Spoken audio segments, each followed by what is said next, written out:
The rain had turned into a relentless downpour by the time. Marcus pulled his jacket tighter and hurried toward the bus stop. It was nearly midnight, and the streets of Portland were deserted except for the occasional taxi, splashing through puddles. He'd just finished a double shift at the hospital, 16 hours of mopping floors, emptying trash bins, and pretending his back didn't ache like he'd been hit by a truck. At 34, Marcus felt 50, worn down by the weight of single fatherhood, mounting bills, and the constant fear that he wasn't enough for his 8-year-old son, Tyler. But then he saw them, two small figures huddled together on the bench, barely visible through the sheets of rain. At first, Marcus thought his exhausted mind was playing tricks on him. Kids didn't sit alone at bus stops at midnight. Not in this neighborhood. Not anywhere. He slowed his pace, squinting through the darkness, and his heart dropped into his stomach. They were real. Two little girls, identical twins by the look of them, couldn't have been more than 6 years old. They wore matching pink hoodies that were 3 sizes too big, soaked through and clinging to their tiny frames. Their faces were pressed together, seeking warmth that wasn't there. No parents, no guardian, just 2 children and the merciless night. Marcus's first instinct was to keep walking. He had his own problems, his own child to worry about. Getting involved in something like this could mean police reports, social services, hours he didn't have to spare. Tyler was waiting at home with Mrs. Chen from next door, probably already asleep but still costing Marcus $20 he'd scrounged from his tip jar, but his feet wouldn't move forward. They carried him closer instead. "Hey there," Marcus said softly, crouching down to their eye level despite the rain soaking through his jeans. "You girls okay?" 2 pairs of identical brown eyes turned toward him, wide with fear and something else, a desperate, fading hope. They didn't answer, just held each other tighter. Marcus noticed their lips had a bluish tint. How long had they been out here? "Where are your parents, sweethearts?" He kept his voice gentle, non-threatening. The girl on the left, the one with a small scar above her eyebrow, finally spoke. "Mommy said to wait here. She said she'd come back." Her voice was barely a whisper, trembling like the rest of her. "When did she say that, honey?" "This morning," the other twin's voice cracked. "Before the sun came up." Marcus felt something break inside his chest. This morning. These babies had been sitting here for nearly 20 hours, waiting for someone who clearly wasn't coming back. His mind raced through possibilities, none of them good. Addiction, homelessness, mental illness. Desperation so complete that abandoning your own children seemed like the only option. He thought of Tyler, safely tucked in at home, and couldn't imagine a universe where he'd leave his son on a street corner. But he also knew he'd never walked in these girls' mother's shoes. He didn't know her story, her demons, her impossible choices. "Okay, listen to me," Marcus said, making a decision that would change everything. "You're not waiting here anymore. You're coming with me." The girl with the scar shook her head violently. "Mommy said to stay. She said not to go with strangers." "I know, baby, I know. And your mommy was right to teach you that. But you've been so good, waiting all day like she asked. You did exactly what you were supposed to do." Marcus pulled off his jacket, wrapping it around both girls, even though it left him shivering. "But now you need to get warm and dry, and I need to make sure you're safe. My name is Marcus. I have a little boy at home named Tyler. How about you tell me your names?" They exchanged a look, some silent twin communication Marcus couldn't decipher. Finally, the one with the scar spoke. "I'm Emma. This is Lily." Emma and Lily, beautiful names. Marcus smiled, though his heart was shattering. "Come on, girls. Let's get you somewhere warm." The walk to his apartment was only 4 blocks, but it felt like miles. Emma and Lily held hands between them, stumbling with exhaustion, their little legs barely able to keep pace. Marcus ended up carrying them both, one on each hip like he used to do with Tyler when he was smaller. They weighed almost nothing. Mrs. Chen's eyes went wide when she opened his apartment door. "Marcus, what?" "I know. I'll explain everything. Can you stay just a little longer? I need to get them cleaned up." The elderly woman nodded, already moving toward the kitchen. "I'll make soup." Tyler appeared in his pajamas, rubbing sleep from his eyes. "Dad, who are they?" New friends who need our help, buddy. Go get your old clothes from the box in the closet, the ones that got too small. The smallest ones you have. What followed was a blur of warm baths, borrowed clothes, and hot soup that the girls devoured like they hadn't eaten in days. Which they probably hadn't. Marcus called the police. Non-emergency line, reported finding abandoned children, and braced himself for the bureaucratic nightmare ahead. But tonight, he just focused on making Emma and Lily feel safe. They fell asleep on his couch, curled together under every blanket he owned, their breathing finally steady and peaceful. Marcus sat in his armchair, watching them, wondering what would happen next. Foster care, probably. The system would take over from here. He'd done his part, except he couldn't stop staring at them. There was something familiar in the curve of their faces, the shape of their noses, probably just his exhausted brain finding patterns where none existed. The next morning brought social workers, questions, and paperwork. Emma and Lily clung to Marcus, terrified of being taken by more strangers. The social worker, a kind-faced woman named Patricia, pulled him aside. "They've really bonded with you. That's remarkable given the time frame. I know this is a lot to ask, but would you consider emergency foster placement, just until we can find their mother, or arrange something more permanent?"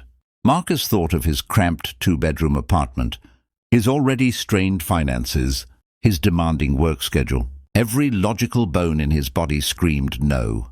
Yes, he heard himself say. Whatever they need. The weeks that followed were chaos. Marcus rearranged everything, his shifts, his budget, his entire life, to accommodate two traumatized little girls who woke up screaming from nightmares and flinched at loud noises. Tyler, bless his heart, became the best big brother imaginable, sharing his toys, reading them stories, teaching them the safe spots in the apartment complex. But there was still no sign of their mother. No one had reported them missing. It was like they'd been erased from the world. Two invisible children that nobody wanted to claim. Except Marcus. Against every rational thought, he wanted to claim them. He was falling in love with their resilience, their gentle sweetness with each other, the way Emma always made sure Lily ate first, the way Lily always checked that Emma was okay before relaxing herself. They were extraordinary.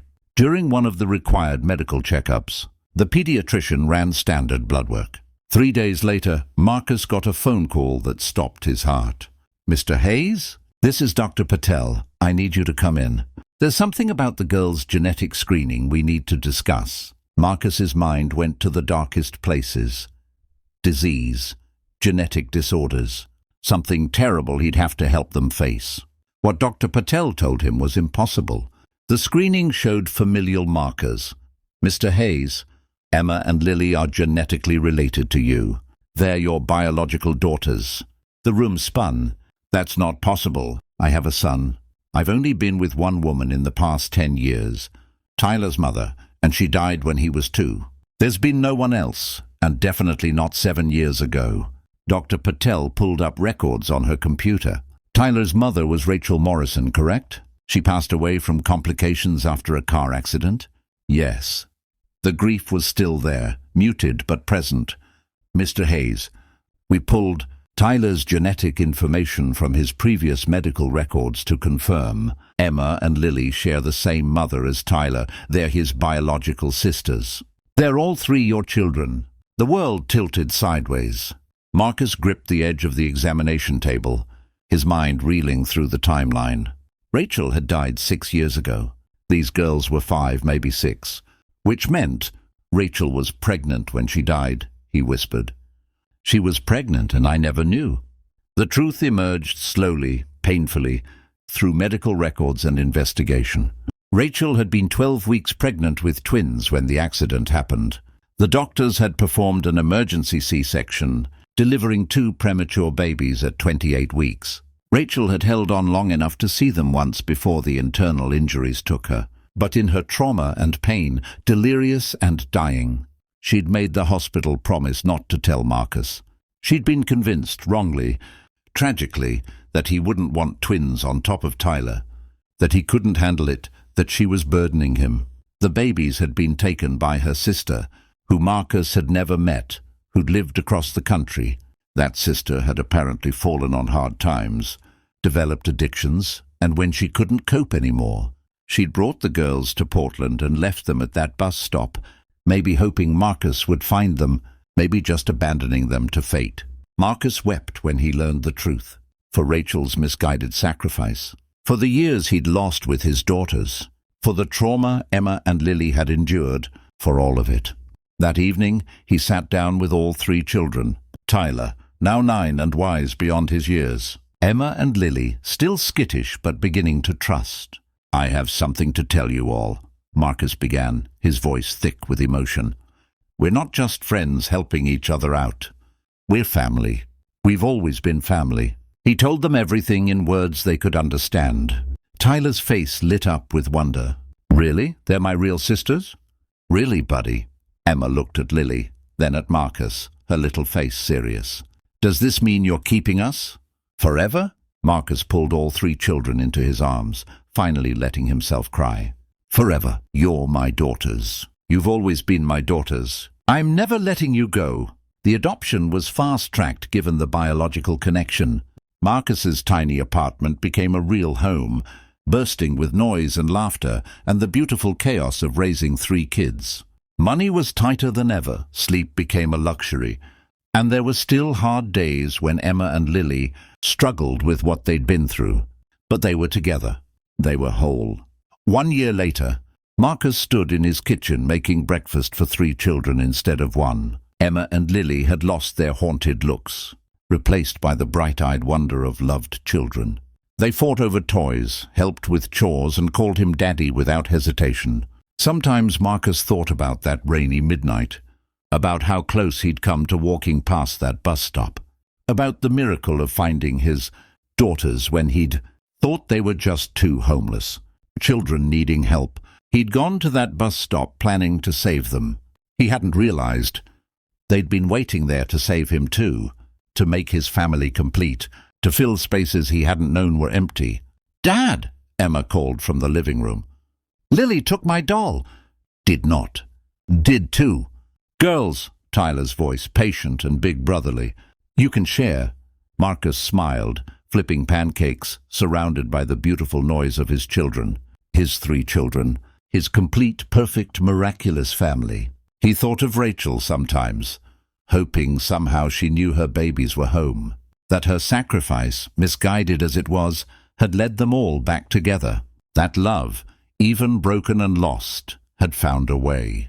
And every time it rained, Marcus looked at his daughters and whispered a prayer of gratitude for rainy midnights, for the courage to stop walking, and for 4 simple words that changed everything.